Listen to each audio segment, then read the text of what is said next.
मेरे YouTube channel ममता कहानी hub में आप सबका स्वागत है। आज इस वीडियो में हम मां अन्नपूर्णा की व्रत कथा का श्रवण करेंगे। वीडियो की शुरुआत करने से पहले अगर चैनल को आपने सब्सक्राइब नहीं किया है तो चैनल को सब्सक्राइब करना ना भूलें। माता अन्नपूर्णा का 21 दिवसीय यह व्रत अत्यंत चमत्कारी फल देने वाला है। यह व्रत अंगहन मार्गशीर्ष मास में शुक्ल पक्ष की प्रतिपदा से शुरू कर 21 दिनों तक किया जाता है। इस व्रत में अगर व्रत न कर सके तो एक समय भोजन करके भी यह व्रत का पालन किया जा सकता है। इस व्रत में सुबह घी का दीपक जलाकर माता अन्नपूर्णा की कथा पढ़े और भोग लगाए। माता अन्नपूर्णा की कथा। एक समय की बात है। काशी निवास धनंजय की पत्नी का नाम सुलक्षणा था। उसे अन्य सब सुख प्राप्त थे, केवल निर्धनता ही उसके दुख का कारण थी। यह दुख उसे हर समय सताता रहता। एक दिन सुलक्षणा अपने पति से बोली, स्वामी आप कुछ उद्यम करो तो काम चले। इस प्रकार कब तक काम चले? सुलक्षणा की बात धनंजय के मन में बैठ गई। वह उसी दिन विश्वनाथ शंकर जी को प्रसन्न करने के लिए बैठ गया और कहने लगा, हे देवादिदेव विश्वेश्वर, मुझे पूजा पाठ कुछ आता नहीं है, केवल आपके भरोसे बैठा हूँ। इतनी विनती करके वह 2-3 दिन भूखा प्यासा बैठ रहा। यह देखकर भगवान शंकर ने उसके कान में अन्नपूर्णा अन्नपूर्णा अन्नपूर्णा इस प्रकार 3 बार कहा। यह कौन है, क्या कह गया? इसी सोच में धनंजय पड़ गया कि मंदिर से आते ब्राह्मणों को देखकर पूछने लगा, पंडित जी अन्नपूर्णा कौन है? ब्राह्मणों ने कहा, तू अन्न छोड़ के बैठा है सो तुझे अन्न की बात सूझती है। जा घर जाकर अन्न ग्रहण कर। धनंजय घर गया, स्त्री से सारी बात कही। वह बोली, हे नाथ चिंता मत करो, स्वयं भगवान शंकर जी ने यह मंत्र दिया है, वे स्वयं ही इसका खुलासा करेंगे। आप फिर जाकर उनकी आराधना करो। धनंजय फिर से जैसे का तैसा बैठ गया। रात्रि में शंकर जी ने आज्ञा दी, कहा तू पूर्व दिशा में चला जा। वहाँ अन्नपूर्णा का नाम जपता जाता और रास्ते में फल खाता, झरनों का पानी पीता जाता। इस प्रकार कितने ही दिनों तक चलता रहा। वहाँ उसे चांदी सी चमकती वन की शोभा देखने में आई। सुंदर सरोवर देखने में आ गए। उसके किनारे कितनी ही अप्सराएं झुंड बनाए बैठी थी। एक कथा सुनती और सब मिलकर माँ अन्नपूर्णा इस प्रकार बार बार कहती थी। यह अंगहन मार्गशीर्ष मास की उजेली की रात्रि थी और आज से ही व्रत का आरंभ था। जिस शब्द की खोज करने वह निकला था वह उसे वहाँ सुनने को मिला। धनंजय ने उनके पास जाकर पूछा, हे देवियों, आप यहाँ क्या करती हो? उन सब ने कहा, हम सब माँ अन्नपूर्णा का व्रत करती है। धनंजय ने पूछा, व्रत पूजा करने से क्या होता है? यह किसी ने किया भी है? इसे कब किया जाए? कैसा व्रत है और इसकी विधि क्या है? मुझे भी विस्तार से बताओ। वे कहने लगी, इस व्रत को सब कोई कर सकते हैं। 21 दिन तक करने के लिए 21 गांठ का सूत लेना चाहिए। 21 दिन यदि न बने तो एक दिन उपवास करें। यह भी बने तो केवल कथा सुनकर प्रसाद ग्रहण कर ले। निराहार रहकर कथा कहे। कथा सुनने वाला कोई न मिले तो पीपल के पत्तों को रखकर सुपारी या घृत कुमारी वृक्ष को सामने कर, दीपक को साक्षी कर, सूर्य गाय, तुलसी या महादेव को बिना कथा सुनाए मुख में दाना न डाले। यदि भूल से कुछ पड़ जाए तो केवल 1 दिवसीय उपवास करे। व्रत के दिन क्रोध न करे और झूठ न बोले। धनंजय बोला, इस व्रत को करने से क्या होगा? वे कहने लगी, इससे करने से अंधों को नेत्र मिले, लूलों को हाथ मिले, निर्धन को धन मिले, बांझी को संतान मिले, मूर्ख को विद्या आए और जिस कामना से व्रत करे माँ उसकी इच्छा पूरी करती है। वह कहने लगा, बहनों, मेरे पास भी धन नहीं है, विद्या नहीं है, कुछ भी तो नहीं है। मैं तो दुखिया ब्राह्मण हूँ। मुझे इस व्रत का सूत दोगी? हाँ भाई, तेरा कल्याण हो, हम तुझे अवश्य देंगे। इस व्रत का मंगल सूत्र ले। धनंजय ने व्रत किया। व्रत पूरा हुआ। तभी सरोवर में से 21 खंड की सुवर्ण सीढ़ी हीरे मोती जड़ी हुई प्रकट हुई। धनंजय ने जय अन्नपूर्णा कहता जाता। इस प्रकार गिनती ही सीढ़ियाँ ऊपर गया तो क्या देखा, करोड़ों सूर्य जैसे प्रकाशमान अन्नपूर्णा का मंदिर है। उसके सामने स्वर्ण सिंहासन पर माता अन्नपूर्णा स्वयं विराजमान है। सामने भिक्षा हेतु शंकर भगवान खड़े हैं। देवांगनाएं चवर डुलाती है, कितने ही हथियार बांधे पहारा देती है। धनंजय दौड़कर जगदम्बा के चरणों में गिर गया। देवी उसके मन की क्लेश जान गई। धनंजय कहने लगा, माता आप तो अंतर्यामी हो, आपको अपनी दशा क्या बताऊं। माता बोली, मेरा व्रत किया है, जा संसार तेरा सत्कार करेगा। माता ने धनंजय की जिह्वा पर बीज मंत्र लिख दिया। अब तो उसके रोम रोम में विद्या प्रकट हो गई। इतने में क्या देखा कि वहाँ काशी विश्वनाथ के मंदिर में खड़ा है। माँ का वरदान ले धनंजय घर आया। सुलक्षणा से सब बात कही। माताजी की कृपा से उसके घर में संपत्ति उमड़ आई।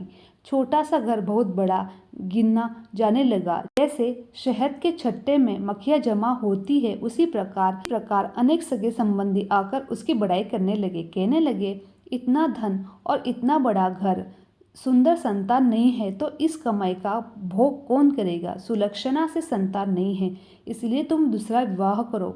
अनिच्छा होते हुए भी धनंजय को दूसरा विवाह करना पड़ा और सती सुलक्षणा को सौत का दुख उठाना पड़ा। इस प्रकार दिन बीतते गए। फिर अंगन मास आया। नए बंधन से बंधे पति से सुलक्षणा ने कहा कि हम व्रत के प्रभाव से सुखी हुए हैं, इस कारण यह व्रत छोड़ना नहीं चाहिए। यह माता जी का प्रताप है जो हम इतने संपन्न और सुखी है। सुलक्षणा की बात सुन धनंजय उसके यहाँ आया, व्रत में बैठ गया। नई बहू को इस व्रत की खबर नहीं थी। वह धनंजय के आने की राह देख रही थी। दिन बीतते गए और व्रत पूर्ण होने में 3 दिवस बाकी थे। नई बहू को खबर पड़ी। उसके मन में ईर्ष्या की ज्वाला दहन करने लगी। सुलक्षणा के घर आकर पहुंची। उसने वहां भगदड़ मचा दी। वह धनंजय को अपने साथ ले गई। नए घर में धनंजय को थोड़ी देर के लिए निद्रा में आ दबाया। इसी समय नई बहू ने उसका व्रत का सूत तोड़कर आग में फेंक दिया। अब तो माताजी का कोप जाग गया। घर में अकस्मात आग लग गई। सब कुछ जलकर खाक हो गया। सुलक्षणा जान गई और पति को फिर अपने घर ले आई। नई बहू रूठकर पिता के घर जा बैठी। पति को परमेश्वर मानने वाली सुलक्षणा बोली, नाथ घबराना नहीं, माताजी की कृपा अलौकिक है। पुत्र कुपुत्र हो जाता है पर माता कुमाती नहीं है। अब आप श्रद्धा और भक्ति से आराधना शुरू करो, वे जरूर हमारा कल्याण करेगी। धनंजय फिर माता के पीछे पड़ गया। फिर वही सरोवर सीढ़ी प्रकट हुई। उसमें माँ अन्नपूर्णा कहकर वहाँ उतर गया। वहाँ जा माताजी के चरणों में रुदन करने लगा। माताजी प्रसन्न हो बोली, यह मेरी स्वर्ण की मूर्ति ले, उसकी पूजा करना, तू फिर से सुखी हो जाएगा। जा, तुझे मेरा आशीर्वाद है। तेरी स्त्री सुलक्षणा ने श्रद्धा से मेरा व्रत किया है, उसे मैंने पुत्र दिया है। धनंजय ने आंखें खोली तो खुद को काशी विश्वनाथ के मंदिर में खड़ा पाया। वहां से फिर उसी प्रकार घर आ गया। इधर सुलक्षणा के दिन चढ़े और महीने पूरे होते ही पुत्र का जन्म हुआ। गांव में आश्चर्य की लहर दौड़ गई। इस प्रकार उसी गांव में निसंतान सेठ के पुत्र होने पर उसने माता अन्नपूर्णा का मंदिर बनवाया। उसमें माता जी धूमधाम से पधारी, यज्ञ किया। धनंजय को मंदिर के आचार्य का पद दे दिया। जीविका के लिए मंदिर की दक्षिणा और रहने के लिए बड़ा सुंदर सा भवन दिया। धनंजय स्त्री पुत्र सहित वहां रहने लगा। माताजी के चढ़ावे में भरपूर आमदनी होने लगी। उधर नई बहू के पिता के घर डाका पड़ा, सब लूट गया। वे भीख मांगकर पेट भरने लगे। सुलक्षणा ने यह सुना तो उन्हें बुला भेजा, अलग घर में रख लिया और उनके अन्न वस्त्र का प्रबंध कर दिया। धनंजय, सुलक्षणा और उसका पुत्र माताजी की कृपा से आनंद से रहने लगे। माताजी ने जैसे उनके भंडार भरे वैसे सबके भंडार भरना। जय माता अन्नपूर्णा की जय। माँ अन्नपूर्णा माता का महाव्रत मार्गशीर्ष मास के कृष्ण पक्ष की पंचमी से प्रारंभ होता है और मार्गशीर्ष शुक्ल षष्ठी को समाप्त होता है। यह व्रत 17 दिनों तक चलने वाला व्रत है। व्रत के प्रारंभ के साथ भक्त 17 गांठों वाला धागा धारण करते हैं। इस अति कठोर महाव्रत में व्रती 17 दिन तक अन्न का त्याग करते हैं। फलाहार भी एक ही वक्त किया जाता है। कई भक्तगण इस व्रत को 21 दिन भी पालन करते हैं। इस मान्यता के अनुसार व्रत मार्गशीर्ष के कृष्ण प्रतिपदा से प्रारंभ होकर मार्गशीर्ष शुक्ल षष्ठी को समापन होता है। माँ अन्नपूर्णा माता का व्रत करने का पूजन विधि। अन्नपूर्णा माता के व्रत के दिनों में प्राप्त जल्दी उठकर स्नानादि करके स्वच्छ वस्त्र धारण करें। इस प्रकार 16 दिन तक माता अन्नपूर्णा की कथा श्रवण करें, डोरे का पूजन करें। फिर जब 17वां दिन आए तब व्रत करने वाला सफ़ेद वस्त्र और स्त्री लाल वस्त्र धारण करे। रात्रि में पूजा स्थल में जाकर धान के पौधे से एक कल्प वृक्ष बनाकर स्थापित करे और उस वृक्ष के नीचे भगवती अन्नपूर्णा की दिव्य मूर्ति स्थापित करे। पूरे घर, रसोई, चूल्हे में अच्छे से साफ सफाई कर गंगा जल छिड़ककर शुद्ध करे। खाने के चूल्हे पर हल्दी, कुमकुम, चावल, पुष्प अर्पित करे, धूप दीप प्रज्वलित करे।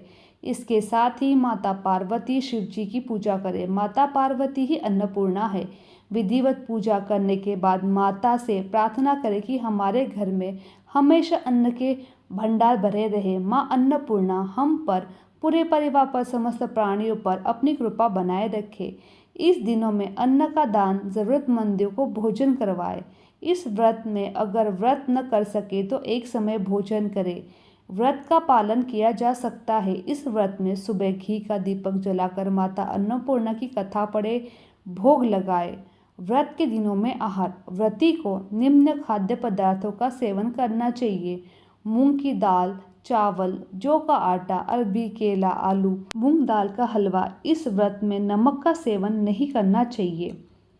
माँ अन्नपूर्णा माता व्रत करने के शुभ फल। इस फल के करने से आयु, लक्ष्मी, श्रेष्ठ संतान की प्राप्ति होती है। अन्नपूर्णा व्रत के प्रभाव से पुरुष को पुत्र, धनादि का वियोग कभी नहीं होता है। जिनके घर अन्नपूर्णा व्रत की कथा होती है उसके घर में माता अन्नपूर्णा कभी नहीं त्यागती।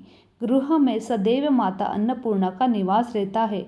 शास्त्रों में बताया गया है कि अन्नपूर्णा माता व्रत करने से घर में अन्न के भंडार कभी खाली नहीं होते हैं। इस व्रत को करने से माता की परिक्रमा से सारी मनोकामनाएं पूरी होती है। जो इस उत्तम व्रत को करते हैं उनकी श्री लक्ष्मी सदैव बनी रहती है। उनके लक्ष्मी का कभी विनाश नहीं होता है, कभी अन्न, कलेश, कष्ट नहीं आते हैं और उनके संतति का विनाश नहीं होता है। इस व्रत के समय पूर्वांचल के किसान धान पहली फसल में माता को मंदिर में चढ़ाते हैं। पूरे मंदिर प्रांगण को धान की बालियां से सजाया जाता है। फिर दूसरे दिन बालियां प्रसाद के रूप में भक्तों को बांटी जाती है। इसमें कोई किसी प्रकार की मनोकामना रखता है वो निश्चित ही रूप से पूर्ण होती है। व्रत रखकर मंदिर की परिक्रमा करने का विधान है। इससे कल्याण होता है और बाधा दूर होती है। बोलो माता अन्नपूर्णा की जय। मेरी ये वीडियो आप लोगों को अच्छी लगी तो चैनल को लाइक, शेयर और सब्सक्राइब करना ना भूलें। आप सभी का धन्यवाद।